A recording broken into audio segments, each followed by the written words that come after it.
Ladies and gentlemen, can I please have your attention? It is quite important, actually, as a courtesy to the speakers, that guests should sit down, and they are, and you are, and you're wonderful. Thank you very much indeed. Ahmed, I'm just going to pass the rostrum or the microphone, whichever you prefer, over to you. That's fine. No, do it from sitting down. Ahmed Evan is a distinguished professor who's been working on energy issues, notably on security issues, on Turkey's role in those. So over to Dr. Evan. Thank you, John. First, I am delighted to be back in Athens. I was thinking this morning that I have been coming to Athens regularly for the past 45 years. This is the 45th year. So then I realized that I was put in a panel on the Greek perspective. Now, you can surmise that I have some familiarity with Greece and Greek perspective, but I do not feel that I'm competent to talk about the Greek perspective. So I will try to move and talk about basically the topics covered in the last session, but with an emphasis on what volume and what origin gas is likely to come to Greece from points east. I had some PowerPoint, but I don't think I need that if I'm galloping through this presentation. The first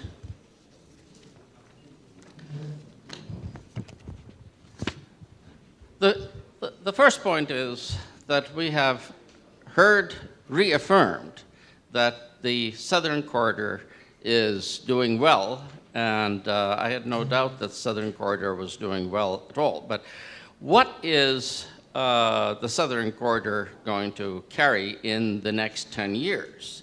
Not in the longer distance future. I think in matters of energy, I don't think one can really make accurate or even semi-accurate projections for a period of over a decade. So basically, Nabucco has become TANAP at a reduced and much more realistic capacity. And the TANAP is going to carry 16 BCM, 10 of which is going to be delivered to Turkey, to EU via Turkey. And the next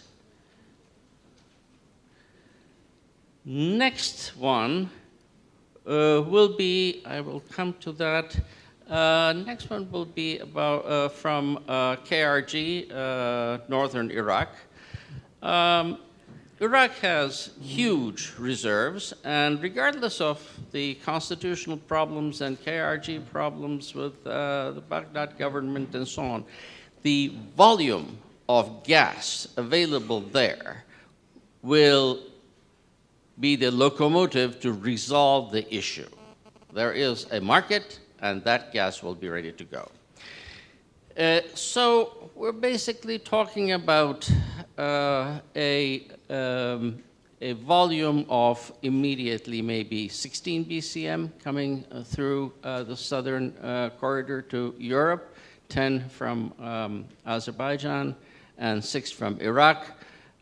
Both might increase. Iraq is likely to increase gradually to 10 over the next decade. Now, there was some talk about Turkmenistan. There is always talk about Turkmenistan, but I doubt very much that any gas will be coming across Trans-Caspian pipeline in the foreseeable future.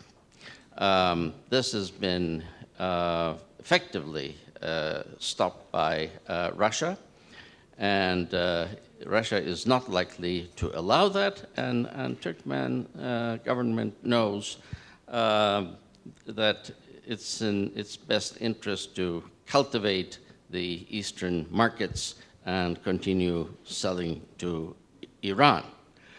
Iran has been supplying Turkey much less until recently than the 10 BCM that was contracted, so I do not expect any gas coming from Iran either. And we have just seen that Israel and East Mediterranean gas is likely to take another route through East Mediterranean pipeline. So we are talking about, in the near future, about 20 BCM optimistically coming via Turkey from through the southern corridor. That is an accomplishment if you compare it to what was happening with Nabucco. However, that is a mere pittance with respect to Europe's energy security. And to be realistic, it is not going to be a major contributor to Europe's energy security. Now, what Matt Bryza a minute ago called there's turbulence in the Turkish market, there is this Turkish stream, or maybe Turkish/Russian stream, that's a pipeline across Black Sea to Turkey with a capacity of 63 BCM, replacing the South Stream. Out of that, 16 is probably to Turkey, and Turkey, if there is continued economic growth, Turkey will be needing more gas. So to take John's calculation of 30 BCM within the foreseeable future, 15 BCM of it will be in the Uppsala Greek border. Probably, optimistically, Gazprom says 2017, 2018. Some of it will start flowing right around that time. Now, that, of course, dilutes the South Stream. And it is the initial objective of South Stream was, as was repeated earlier, to open a corridor to Europe that is not dependent on Russian gas supply and Russian supply routes. Turkish Stream, like TANAP, connects to the EU at the Greek border, and there are implications for Southeastern Europe and Central Europe's dependence on Russia. What are these implications?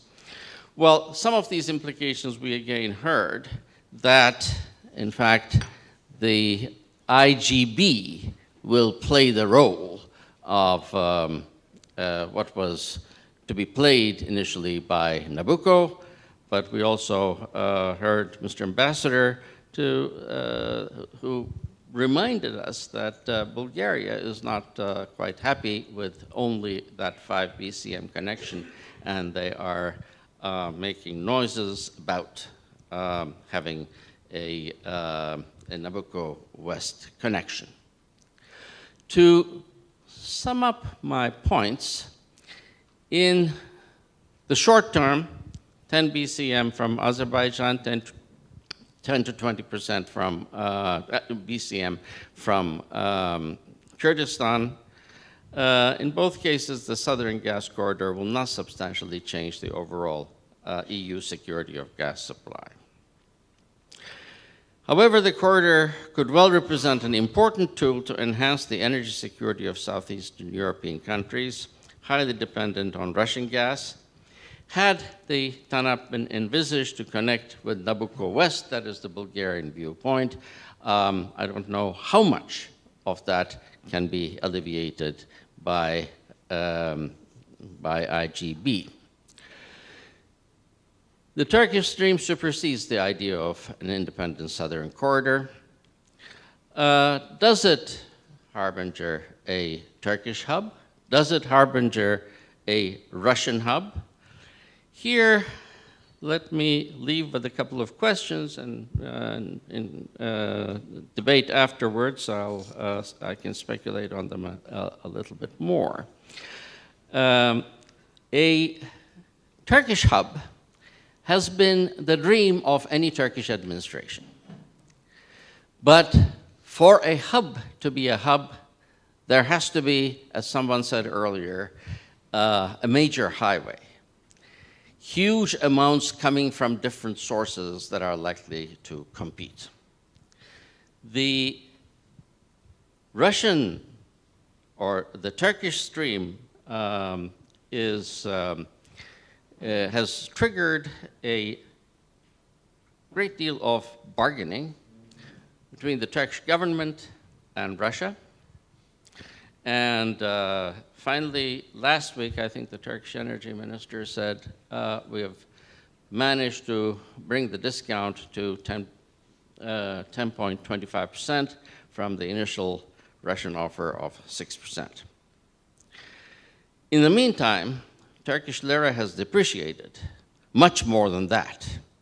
So it is not going to make Turkish industry and Turkish consumer very comfortable with regard to the present deals. Number two is that the energy, things change rather fast. And in the beginning of last session here, there was a discussion between Matt Bryza and John about $9.75, and Matt brought it down to $9 LNG from Pennsylvania.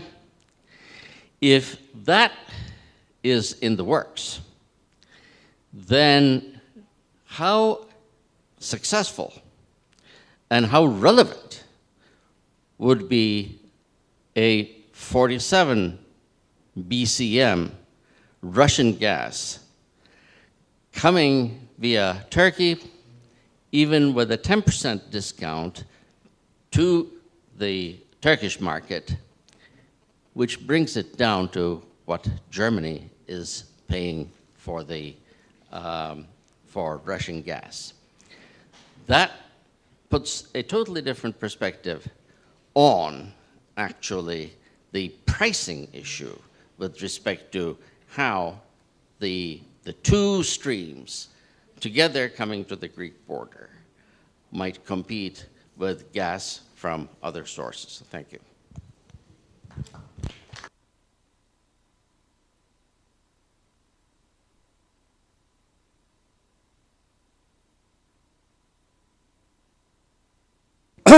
Thank you very much indeed for that presentation. It does actually raise a rather intriguing question, which no one, as far as I know, has yet been prepared to address in serious economic planning circles, which is what happens if Russia, which currently has a great big gas supply glut on its hands, were to try to crash the gas price in order to reach the same kind of conclusion as it believes the United States and Saudi Arabia have reached with oil, and simply take advantage of the fact that it's potentially a relatively low-cost producer of gas. There has to be a prospect that Russian gas will try to undercut American gas, in which case Europe is potentially a very major beneficiary. The problem that that raises is for countries like Iran, who might be seeking to develop LNG projects which are more expensive, which would then find that they would have further expensive investments to have to make in order to get a lower cost commodity to market, which would raise back the question, is the best way to export gas not by molecules, but in the form of electricity? I'm just opening that as a hypothetical possibility. Theodore, over to you. I'm going to use them. Thank you. Yes, yes.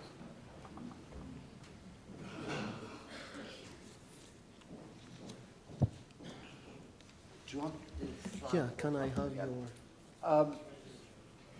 How do we change to previous slideshows? That's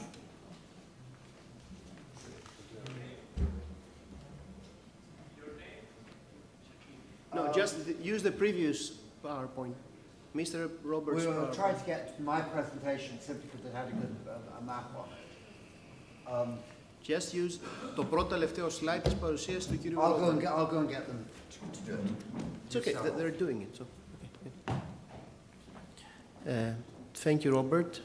I'd like to thank the organizers for the invitation and for the distinct honor of inviting me to help them organize the event, but also on addressing, yes, this is one, thank you very much, of addressing this extremely high-level group of people, of leaders of industry and of analysts. A lot of discussion has been made and focused primarily on the possibility of European diversification. Everybody talks about diversification, not now, for the last 10 years approximately, since the initial Russian-Ukrainian gas crisis of December 2005, January 2006. This is a turning point when it all starts beginning and everybody starts to talk and tries to plan for diversification in Europe. It all starts with that small crisis, which lasted for less than 3 days, but was important enough to motivate the Germans to build the only pipeline which currently bypasses the Ukrainian problem, which is Nord Stream, a 55 billion cubic meter capacity pipeline system that directly links Russia to Germany. South Stream was supposed to be the southern equivalent of that strategy to start with. So what I'm going to try to talk about in relation to the Southern Corridor is try to present the long-term dynamics of how this strategy, because it was a strategy, not a policy, and a strategy cannot be implemented only through one gas field, through one country, because this is what we have. It's going to start with Azeri gas from Shah Deniz, but it should expand. And what the Shah Deniz partners were adamant when they were considering the offers of the different pipeline consortia, what they had in mind was the scalability. Keyword at the time was scalability of project, so that they would start with the capacity to export 10, to transit 10 BCM, plus another 10 when the gas would become available. This remains germane to the situation today and will become one of the most important points in going beyond the Shah Deniz or the second Southern Corridor. Now, everyone would think, anyone would consider that the diversification as a diversification policy is neither easy nor is it cheap. It takes tens of years to develop the resource and tens of billions of dollars to invest in trying to monetize them and build the necessary infrastructure which is important for it to come to Europe. It doesn't happen over a day. The Southern Corridor as a concept is at least 15 years old, and the Nabucco pipeline was first put into paper form, at least, in 2002. ITGI is about a year earlier than that. And it took them about 12 years to 14 years to come up with a final project, so as to understand the scale of the situation. Shah Deniz was initially discovered in 1998. So basically, it would take us from initial discovery in 1998 until 2020 to have the actual amount of a very small volume, with which I would agree with Professor Amin that just talked, of a very small volume compared to actual needs for the European Union, but also compared to actual needs of total import diversification. So diversification of resources is an idea.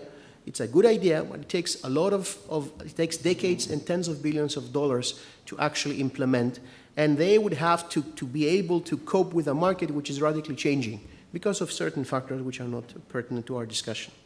So first thing is it's not easy, it's not cheap, it's a long-term project.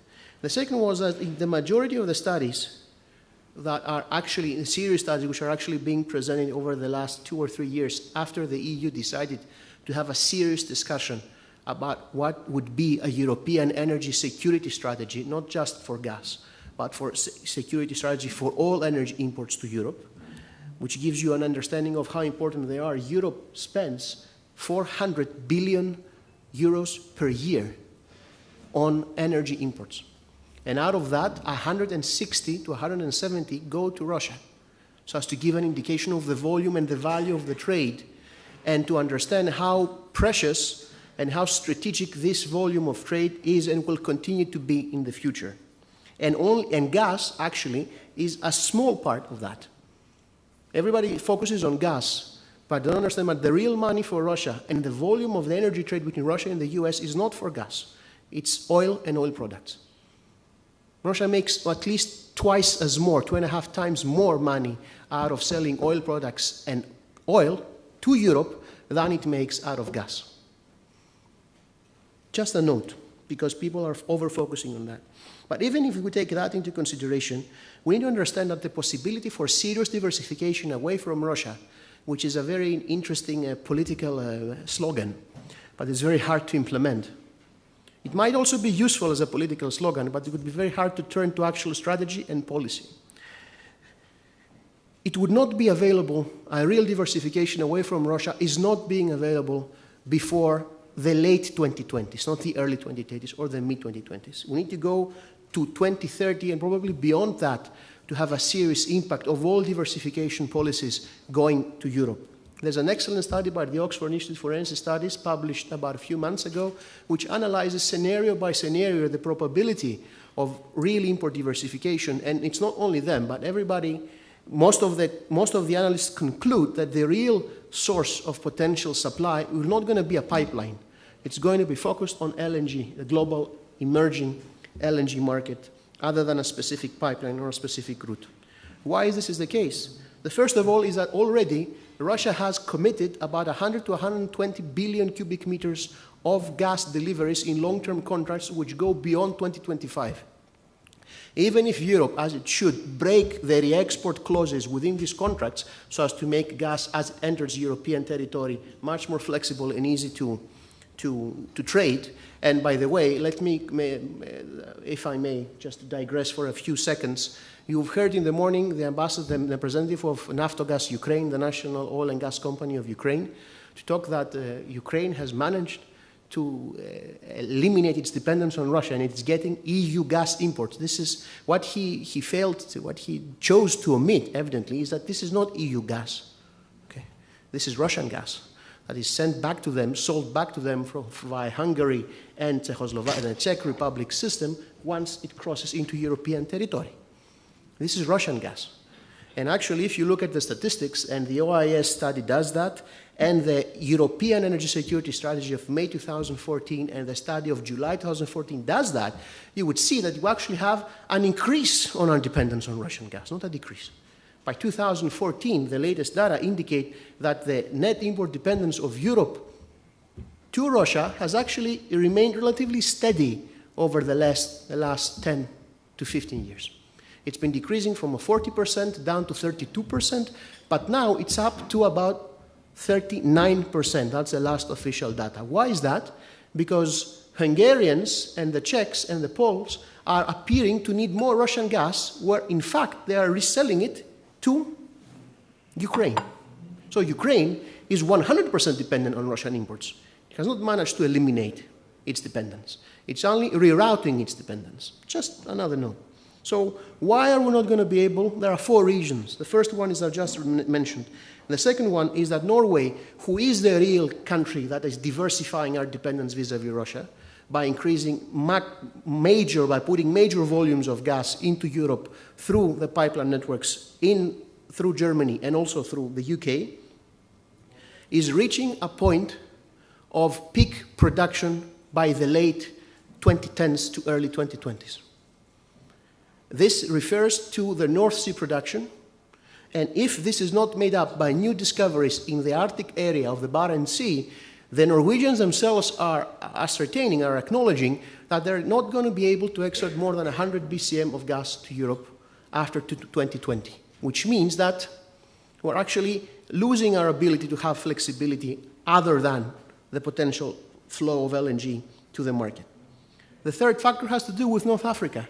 North Africa's supplies to Europe are far less secure than what we originally imagined. Already, we have, because of the situation, the chaotic situation in Libya, a loss of Libyan gas supplies, which provided Italy with about 9 billion cubic meters per year, close to about 10% of its actual imports.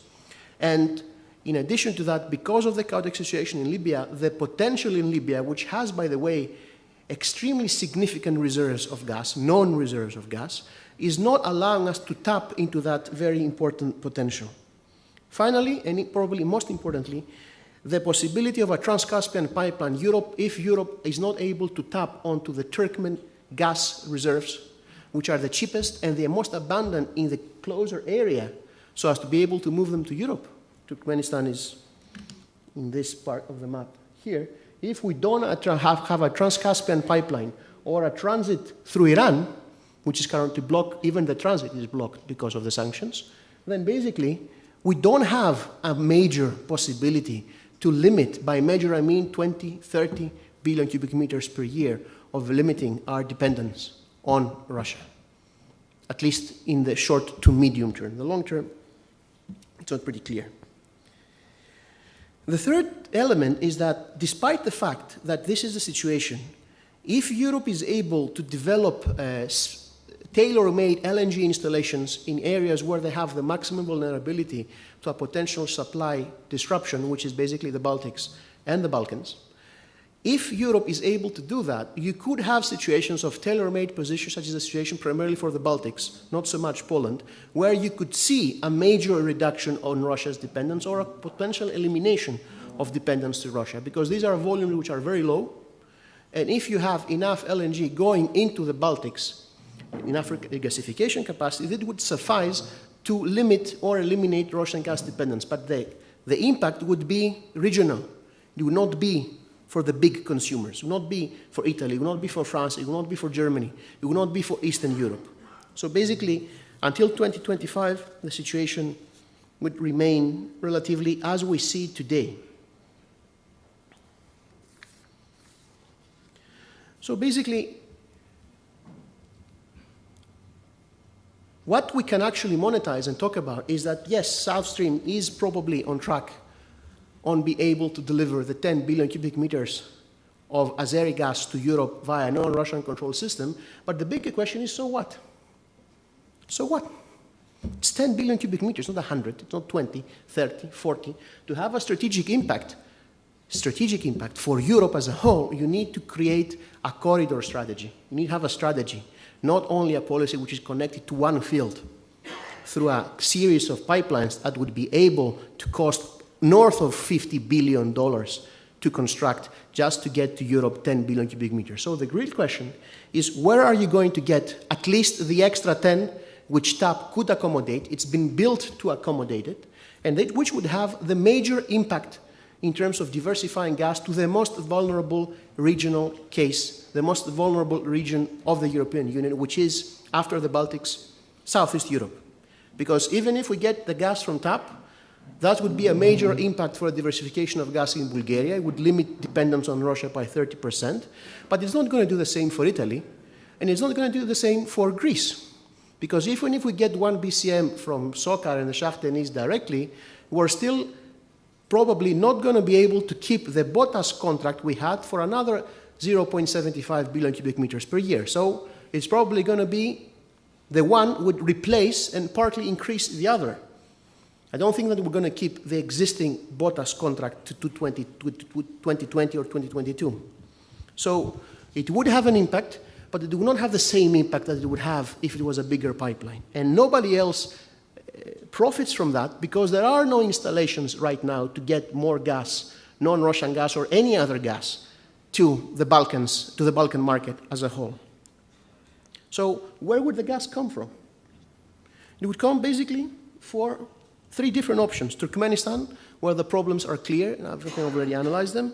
Iraq, which you did mention, which was already mentioned, but the problem is that the appearance of ISIS in the region puts all these projects at least in a regressive form. The third country would probably be Iran, which has its own problems of having enough production increases to be able to send them to Europe. And the other area which is emerging in the Eastern Mediterranean, primarily Israel. And Israel would have to make, it's clear that Israel would send the majority of its exports through pipelines to its Arab neighbors. So the largest consumers of East Med gas, including Cypriot gas, as we know it, at least with the current knowledge of reserves, is going to be Egypt, followed by Jordan, and followed by the PLA to a lesser extent. If this, you would add all that up, you get about 12 billion cubic meters, 10 to 12 billion cubic meters of the 20 that Israel could export. So Israel has one option with the remaining reserves available for exports. It could either build a pipeline to Turkey, but this will stay in Turkey and would only have a good impact for Turkey, actually southeastern Turkey to be more specific. It is not able to transit to Europe because the volumes are very small, to be specific. They would stay in Turkey. Or they could send a pipeline to Greece, which is debatable, or they could make an LNG. And where would they make the LNG? That's another big story. But if they make an LNG, or if the gas stays to Turkey, this has limited options for Europe as a transit. So even East Med gas having a major impact on European energy diversification, it could have it, but it would not be a major impact unless more reserves are actually discovered. Finally, the situation is not perplexed by the emergence of Turkish Stream. Turkish Stream is not a question of if, it is a question of when and to what extent. The first, and here I differ a little bit with the analysis already been made, because the crucial thing is that Turkish Stream, the strategic necessity for Turkish Stream exists. It is Europe and Russia's mutual transit dependence on Ukraine. This is the crucial point that we have not been addressing to the point that we should have. And Russia still transits through Ukraine about 50 to 55 billion cubic meters per year, to which if you add what Turkey would get from the western pipeline, the pipeline that goes from Ukraine, that crosses from Ukraine to the south, from which also Greece gets the 2.6 to 3 billion cubic meters of gas it needs for its 65% of its own demand, Turkey also gets another 6. So basically, Turkish Stream, which has $6 billion value in contracts to be delivered, which they would have to build, is going to be built. The question is, will it be able to replace South Stream in totality? The actual answer to that is highly unlikely, or close to impossible. It's impossible to see 50 billion cubic meters of gas reaching Turkish Thrace, and then the Russians just sitting and staring the rest of us and say, okay guys, now come and take it. They will not bring, you don't build pipelines all the way to a place and then don't have any other way to get the gas where your consumers are. And you don't tell your consumers, especially if you don't have the money to build the infrastructure for which you would connect, okay, for which you would connect to that, okay, just go and come and get it. You have to build the infrastructure that would allow you to reach Eastern Thrace and receive the gas. And there is no infrastructure whatsoever able to do that for the 16 billion cubic meters which would not be dedicated to the Turkish market. So basically what I'm seeing as Turkish Stream as being is an extension of the Blue Stream concept to replace, to eliminate Turkish transit dependence on Ukraine. This they can do, they will do. And in that process, they will probably eliminate Greek dependence and Bulgarian dependence on Ukraine. For anything else above that, which could be a 16 to 20 billion cubic meters pipeline, by the way, no more. Other than that, the other 40 or 45 billion cubic meters that they actually need, they need to build new infrastructure, which they cannot because the European Commission is not likely to encourage them. They'll do everything to discourage them, okay? Or they need to use existing or planned infrastructure, which they will not build, so as to not have problems with the European legal system, regulatory system. These are two projects.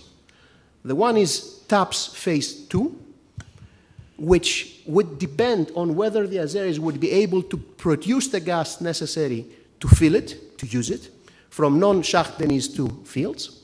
And the other would be ITGI. But the key question here is that the Russians are not going to put the money necessary to construct this infrastructure. They're waiting for someone else to actually do it.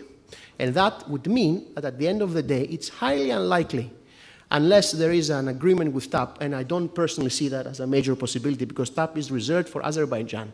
Only if Azerbaijan fails to use it, the project is to be used by BP and the other people, the other companies who develop non-Shahtanese gas in Azerbaijan. That's the idea. If they are not able to create the gas with which they could tap capacity on TAP, then Turkish Stream 2 becomes extremely problematic. So what I'm saying is that in the longer term, you will have a partial elimination of transit dependence from Russia and Ukraine, but at the same time, this would no way replace the entire capacity of Russian gas transiting Ukraine to Europe. It would be only a partial remedy to the transit dependence problem Russia and Europe has on Ukraine. South Stream could have resolved that. Turkish Stream cannot. Thank you. Thank you. Theodore, I think you're absolutely right. Turkish Stream is a partial solution for some of Russia's immediate problems. It does not replace South Stream in the way that people imagine it would. I think there's one other point to make before I open it to the floor, which is we've never heard in this, as far as I remember this entire day, the word monopoly used. And there are two elements to monopoly.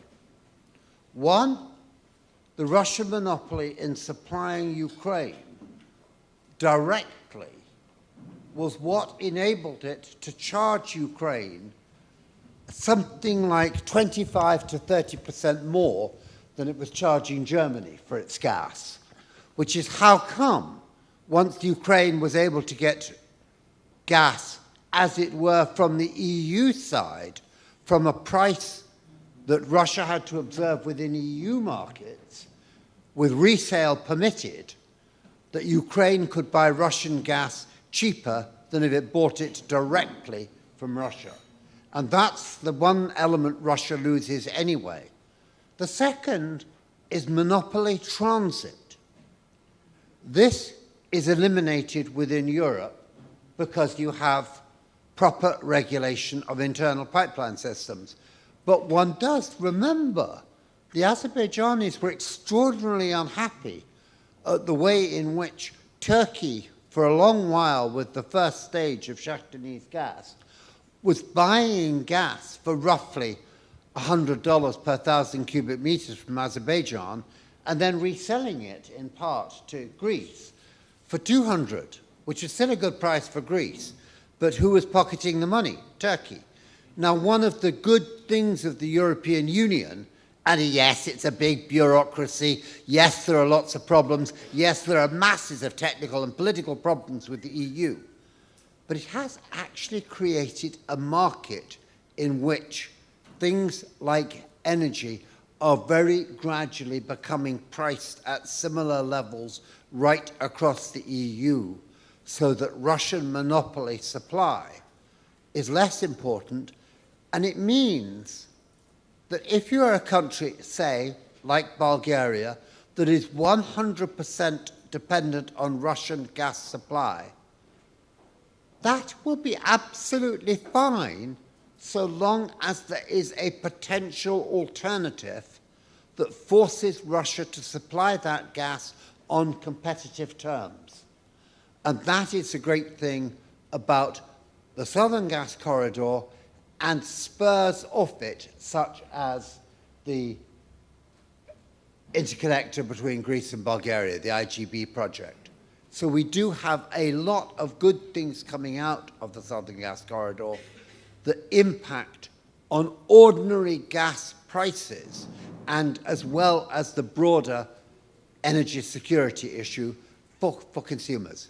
Now, we've got time for some questions, so please put your hands up very clearly because the lights shine in my eyes. This is Sergei Alexeyenko from Naftogaz. First, a remark about supply of gas to Ukraine. Yes, some of the molecules which are supplied back to Ukraine from EU direction have Russian origin, but there is a major contract signed with Statoil, which has no relations to the Russian gas whatsoever. What I wanted to point out exactly the economics of the gas trade. When Ukraine decided to import and to develop the infrastructure to import gas from the European Union, Russia was trying to charge Ukraine more than 30% to the gas price which they were selling to Germany or whatsoever. And in every single month we were buying gas from EU, from reputable EU traders. The price of this resold gas was lower than the direct price from Gazprom. And important thing on infrastructure, there is already an excess capacity for the possible Russian gas exports to EU. But Russia is still investing billions and billions of dollars into building new capacity. But does this capacity make any sense in diversification and reducing the cost of supply of the Russian gas to EU? No. Our calculations show that either the South Stream or the Turkish Stream will eventually increase the possible gas prices in the EU if this gas delivered and there is a reduction of the volume supplied from Ukraine. And there was several times mentioned that there is a problem and dependence on the Ukrainian as a monopoly transit system to EU. This is not exactly correct, and I want to point out that Naftogaz and Ukraine is open to increase transparency and the use of this infrastructure to account with the European infrastructure standards. That is why we are implementing third energy package. That is why we are offering constant EU monitoring mission to our transition facilities, and in each direction we are supplying gas. There is still room for increased supply volumes. We can supply more volumes to Turkey right now. We can supply more volumes to EU right now. Thank you. Thank you very much for making one of the most important points, which is namely that when Russia, put it simply, Russia has a right to build pipelines wherever it wants to build. And indeed, if it wants to build more pipelines in Europe, the European Commission is not going to stop it, so long as those pipelines are compliant with EU regulations. But this is wasted money by comparison with, shall we say, an investment in upgraded pipelines across Ukraine. What it is it's a political and a politically driven alternative or substitute for whatever political motives Russia might have in this regard. And what it means is money is going into more expensive projects that consumers would feel would be better placed if it went into upstream development in order to increase Russia's capacity to supply rather than increasing Russia's diversification systems. So it doesn't improve energy security. Not quite true. It doesn't improve the consumer's energy security. It might, from a Russian perspective, improve their energy security. But even that is debatable. What it does do is it raises costs. I can see Matt Breiser raising his hand furiously.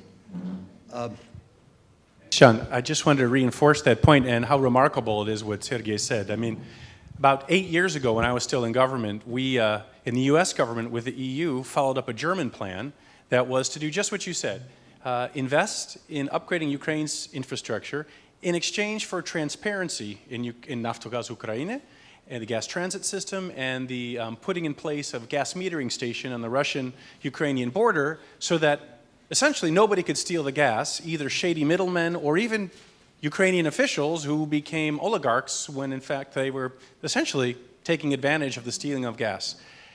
And we failed. We failed because Gazprom didn't want to do it, but we also failed because the Ukrainian government at the time didn't want to do it. And that was, by the way, after the Orange Revolution.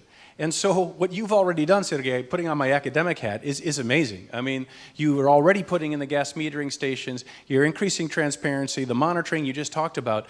Those were impossible steps, even though we all knew they had to happen if Ukraine was going to be normal. Because they didn't happen, corruption in the energy sector was a black hole that the Russian government exploited during the Little Green Men period. But you're changing that right now. And hopefully soon, we'll talk about this offline, international investors and companies like Statoil will see Ukrainian offtake contracts as creditworthy, and that's going to change the situation even more radically. So congratulations. Thank you.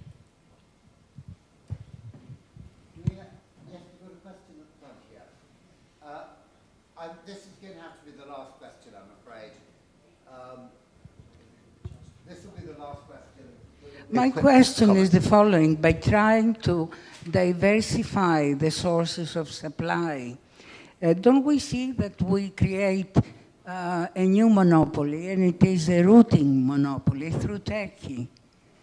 Because if you look at the pipelines, the ones that we are building and the provisional ones, the route has to be through Turkey. So trying to diversify the sources of supply, we move into the monopoly, Ahmed, of routing and channeling the pipelines and energy. And something else, Ahmed, a comment. You mentioned about the price of gas for if you have, a consortium, Turkey, Russia, that will be the price that Germany pays to Gazprom. Germany pays $12, actually. So it's not cheap either. So mind you, when you work with and you collaborate with Gazprom, the way these guys, they price their energy. Thank you.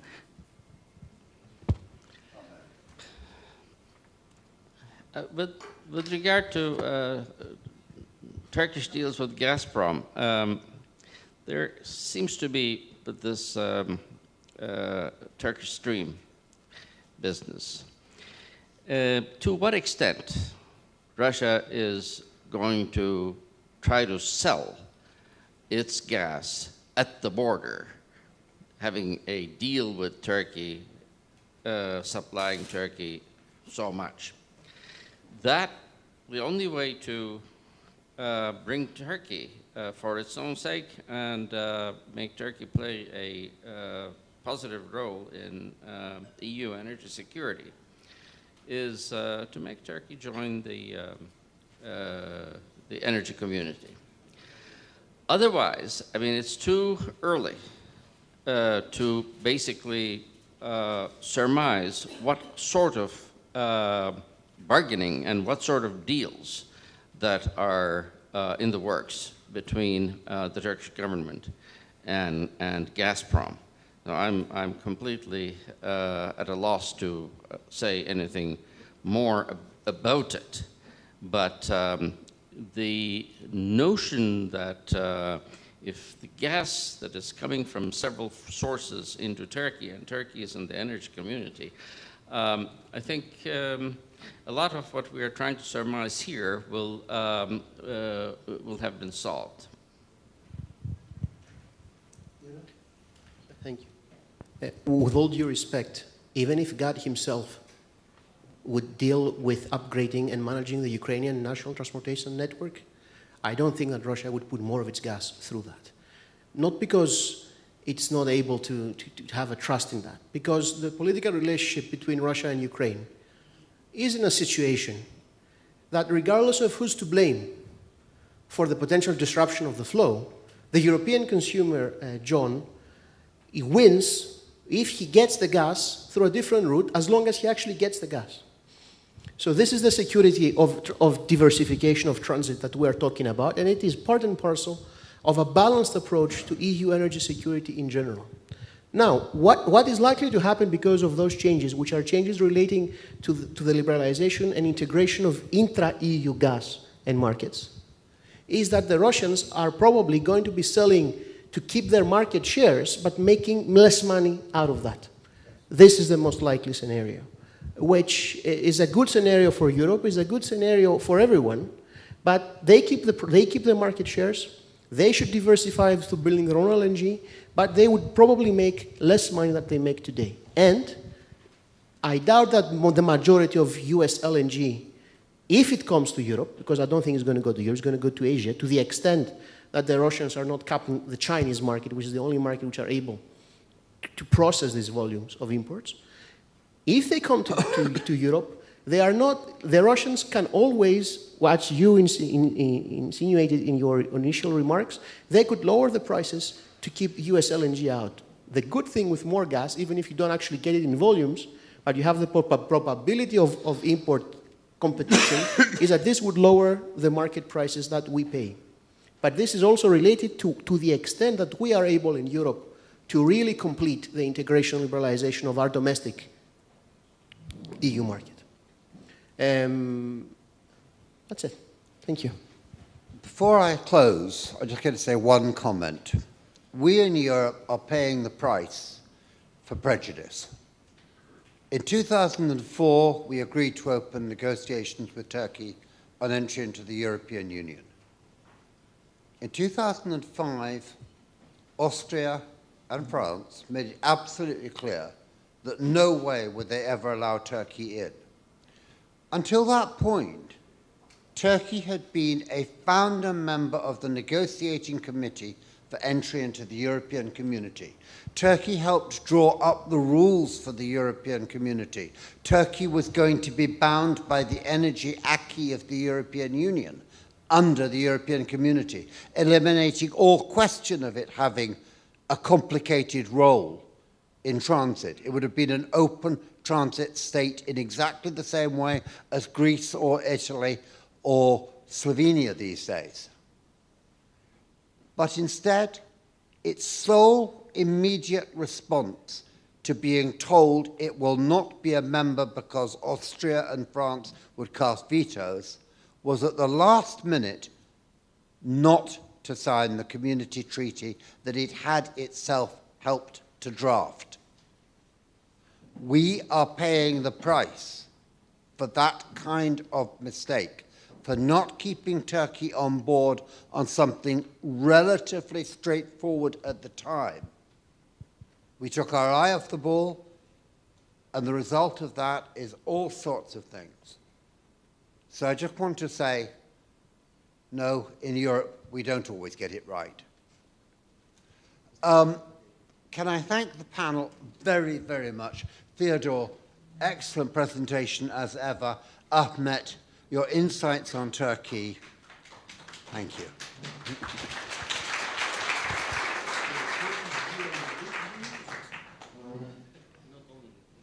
And over to the next chairman.